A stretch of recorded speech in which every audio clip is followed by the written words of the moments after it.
He's back at it again, yo. The man just won't stop cooking. Aka Akasaka, the mangaka behind Oshinoko and Kaguya-Sama and the other ones that people forget about, is back going for a three-peat of blockbuster manga successes with his new series Renai Daikou, aka Love Proxy. Or maybe Love Agency, or some people call it Agents of Love, I don't know, whatever. This is the new series he's debuting in Weekly Young Jump, the same magazine as Oshinoko, so it's about to be a big double feature of Aka Akasaka in one magazine. There was a little bit of a break, since Kaguya-Sama ended, but now we're back to having a dynamic duo of Akasaka titles. It's like having Giannis and Luka on the same team.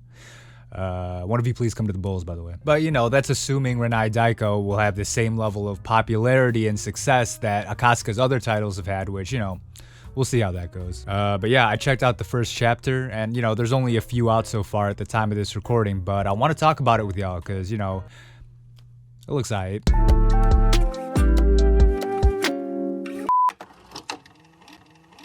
Renai Daikou follows a character named Mari Maria Winter Nanase.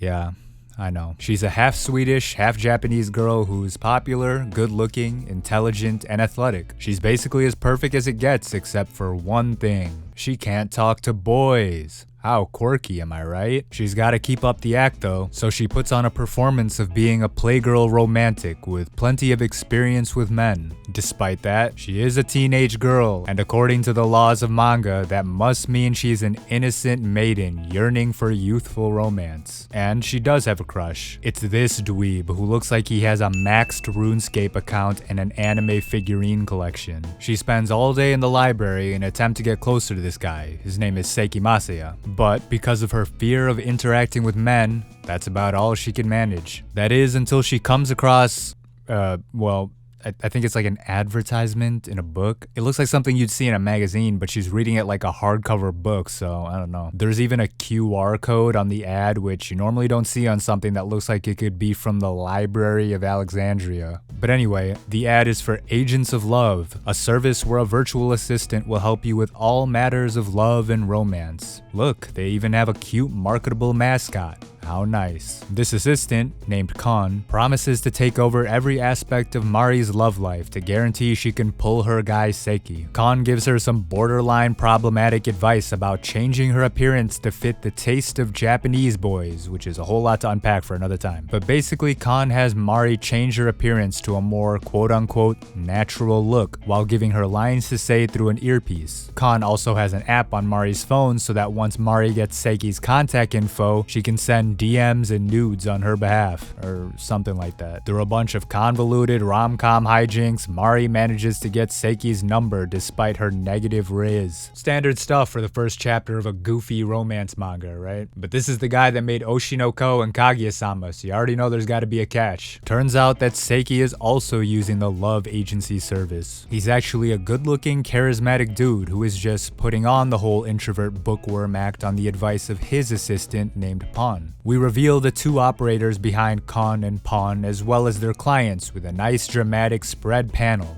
And that's it. That's the premise. Romantic comedy shenanigans ensue. Cause at the end of the day, love is war. Love is agency?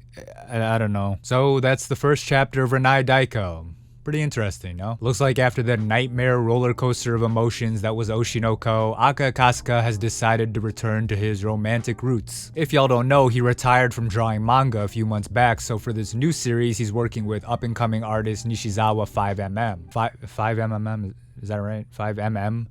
Oh, maybe it's 5mm, I don't know. But you'll notice that Akasaka has learned a lot after perfecting his rom-com skills with Kaguya-Sama. Almost to the point where this feels like a story exactly in the same style as Love is War. It almost starts out exactly the same way. An overarching thesis that gives a borderline twisted view on love and relationships. Kaguya-Sama starts out with saying that love is a battle for control between both parties and that there is a clear winner and a clear loser. Renai Daikou starts out by saying that the key to romance is to throw away your preconceptions of love and to literally deceive your partner. As you can imagine, these are both very problematic ways to view relationships. But if y'all read Kaguya-Sama, you'll see that the original premise to that series is subverted and shown to be false in a way. That's kind of the whole point. So I guess we'll have to see if Renai Daikou's original premise ends up being turned on its head, and mean, I can imagine it will be. But that's also making a lot of assumptions on how this series is gonna go. Obviously, I'm here assuming that Renai Daikou will take the same Kaguya-Sama route and just be a straight up rom-com. But remember, Akasuka made Oshi no Ko too, and that series started out with a twist that made us believe it was going to have a certain tone, and 8 chapters later, well, we all know how that went. It does seem like it's going to be a bit more similar to Kaguya-Sama though, just going by these first couple of chapters. A lot of comedic misunderstandings, a lot of tongue-in-cheek jokes, and over-the-top characters. I mean, both series have people who can't bring themselves to confess and who go through convoluted hoops just to try and reach the object of their affection. I can even hear the Kaguya-Sama anime narrator cutting in to explain stuff like the mere exposure effect. But I feel like it's so similar to Kaguya-Sama that it makes me think that there's gotta be another layer to it. You know, another twist or something that'll make it different. And I kinda got my answer in chapter 2, maybe. So, like I mentioned, the 2 mascot assistants, Kan and Pan, are just avatars for the real-life love agency members who communicate via app and headpiece to their customers. Turns out they may have a bit of a history together. What does this mean? Who knows? There's a bunch of directions that the whole idea could go in, but hey, it shows that Akasuka isn't just trying to make Kaguya-Sama 2.0. Either way you want to look at it, it is an interesting little series. Now, let me say this, I may be giving this manga a little too much credit just because of who made it. Like, I mean, let's be honest, would something like this even be worth talking about if Aka Akasuka wasn't the one who wrote it? I mean, just looking at it though, it looks like the characters could be fun, there's a lot to look forward to plot-wise, and the humor seems on point like it usually is with Akasuka. And as for the art, I mean, it's cool. But like I said, there's only a handful of chapters out, so it's ridiculous to make any judgments or assumptions, but you know, y'all know I just be talking in these videos. Anyway, that's all I gotta say about Renai Daikou. I definitely recommend checking it out for yourself, cause if history means anything, this series has the potential to turn into something insane. But you know, you gotta decide these things for yourself, so again, check it out. Otherwise, leave a like if you enjoyed the video, and subscribe to the channel. You know, now that we're around halfway through the spring anime season, I can talk more in depth about the show. So keep an eye out. There's gonna be some Demon Slayer talk, some Hell's Paradise talk, all that stuff. So subscribe and keep notifications on, and you know, smash that whatever YouTubers are supposed to say. And donate to Patreon if you want to see full-length uncut reactions to shows like Bleach or Oshi no Ko or a bunch of other shows. You can even request something to react to. Oh my god, how exciting. But otherwise, that's the video. Peace.